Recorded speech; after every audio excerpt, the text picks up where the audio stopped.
आज का दिन दिल्ली प्रदेश कांग्रेस कमेटी के आह्वान पर शहीदों को सलाम दिवस बनाने पर कृष्णानगर विधानसभा के Gondali ward Gandhi park new Govindpura ने शहीदों को श्रद्धांजलि अर्पित कर कांग्रेसजनों द्वारा अपनी भावनाएं संवेदनाएं व्यक्त की गई। इस पावन अवसर पर पूर्व निगम पार्षद रमेश पंडित, राजू साई जी, दिनेश गौड़ जी, दीपक कटारिया जी, नासिर भाई, आलम भाई, मुकेश जैन जी, नवीन जी, दृशन गोरी जी, सुमित चोपड़ा जी, अतुल जैन जी, सेना के बलिदान ऋण नागरिक उपस्थित रहे। पूर्वी दिल्ली से रवि डालमिया की रिपोर्ट। नरेंद्र मोदी जी हमारे प्रधानमंत्री है, मैं तभी मानूंगा जब आप उनके परिवारों को कोई एक आर्थिक सहायता उनको दें, उनके परिवार में से किसी एक सदस्य को सरकारी नौकरी दें और कम से कम उनके परिवार वालों की हर तरह से जो भी जरूरत हो उनको पूरी की जाए, जिससे कि उनकी कभी भी ऐसी पूर्ति हमारे हिंदुस्तान के लिए कभी हम पूर्ति नहीं कर सकते, ना कोई ऐसा जवान कोई ऐसा पूर्ति कर सकता है। जिस माँ का लाल जब कभी जाता है उसके घर से, तो उस माँ को पता होता है कि मेरा लाल गया है,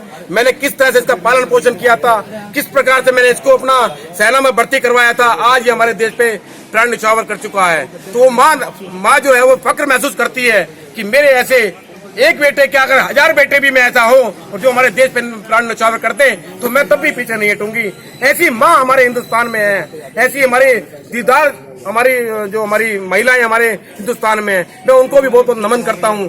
और हमारे आज ऐसे गांधी पार्क के अंदर गोल्डी वार्ड के अंदर आज श्रद्धांजलि समारोह हमारे जो 20 शहीद हमारे जो शहादत के ऊपर उनके श्रद्धांजलि समारोह हमने रखा है, इसमें सभी लोग यहाँ उपस्थित हुए हैं। और मैं सच्ची श्रद्धांजलि जब भी मारूंगा कि सभी लोग अपने दिल से अपने मन से ये प्रण करें कि हम जिएंगे तो देश के लिए, मरेंगे तो देश के लिए।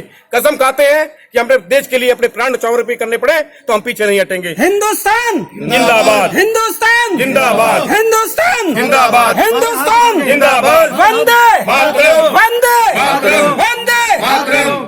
वीर शहीदों का ये बलिदान याद करेगा हिंदुस्तान, वीर शहीदों का बलिदान याद करेगा हिंदुस्तान, वीर शहीदों का बलिदान याद करेगा हिंदुस्तान। जय भारत माँ की जय, भारत माँ की जय, भारत माँ की जय।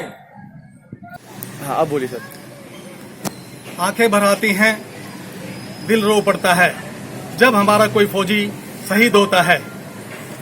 आज पूरी दिल्ली के अंदर कांग्रेस पार्टी की तरफ से जहां शहीदों को सलाम किया जा रहा है, श्रद्धांजलि दी जा रही है, हम इस अवसर पर अपने जो गलवान घाटी में फौजी भाई शहीद हुए हैं उनको अपनी श्रद्धांजलि अर्पित करते हैं, उनको प्रणाम करते हैं और साथ ही साथ पीछे जो अपने परिवारों को छोड़ के गए हैं उनको भी नमन करते हैं, उनको भी प्रणाम करते हैं।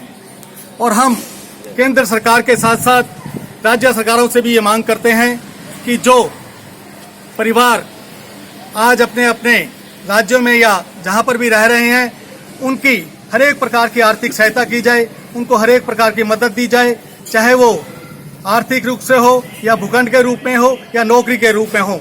और केंद्र सरकार से साफ साफ ये बात कहना चाहते हैं कि आज चाहे वो चाइना हो या पाकिस्तान हो या नेपाल हो, जो भी आज हमें आंखें दिखा रहा है उनको दो टूक जवाब देना पड़ेगा। और माननीय प्रधानमंत्री मोदी जी, जो आपने चाइना के साथ पिछले 6 साल में 9 बार दौरा किया है, कभी उनको झूले झुलाए हैं, कभी उनको पंखा जलाया है, उनसे आप सीधी बात कीजिए और सीधा जवाब दीजिए कि चाइना आखिर चाहता क्या है और चाइना को उसी की भाषा में उसका जवाब दीजिए। हम आपसे उम्मीद करते हैं कि आप देश के नौजवानों को देश की रक्षा और सुरक्षा के लिए वो कदम उठाएंगे कि जो आज देश को जरूरत है। राजू बोलो, राजू बोलो। गलवान घाटी में जो हमारे भारतीय नौजवान शहीद हुए हैं, हम उनको श्रद्धा सुमन देने के लिए गांधी पार्क गोविंदपुरा में एकत्रित हुए हैं। मैं आदरणीय प्रधानमंत्री नरेंद्र मोदी जी से कहता हूं, जो जवान शहीद हुए हैं उनके घर वालों में पीछे जो है उनको सरकारी नौकरी दी जाए, उनको आर्थिक जो कमजोरी है उसे दूर करने के लिए उनको मुआवजे तौर पे कम से कम 1 करोड़ रुपये दिया जाए ताकि अपना वो निर्वाह कर सकें। और मैं इस माध्यम से प्रधानमंत्री से कहता हूं कि जो भी देश में जवान हैं, अपने घरों से जब भी जरूरत पड़े हम सीमा बॉर्डर पे जाएंगे और दुश्मनों का मुंह तोड़ मुकाबला करेंगे। हमें निस्वार्थ कोई तनख्वाह कोई नहीं, सेवा के लिए हर देश के नागरिक से कहता हूं, अपने बेटों को, अपने लड़कों को आप खुद तैयार होइए। अगर हमारे को जरूरत पड़ेगी देश में जाने के लिए, सेना में या हमें जाना पड़ेगा बॉर्डर पे, हम हमेशा तत्पर रहेंगे, जाने को तैयार रहेंगे। वंदे मातरम। वंदे मातरम। भारत माता की, भारत माता की। दिल्ली प्रदेश अध्यक्ष चौधरी अनिल कुमार जी के नेतृत्व में आज पूरी दिल्ली के अंदर हर वार्ड के अंदर आज ये श्रद्धांजलि समारोह किया जा रहा है। देश में एक ऐसा देखा जा रहा है कि हमारे कहीं तो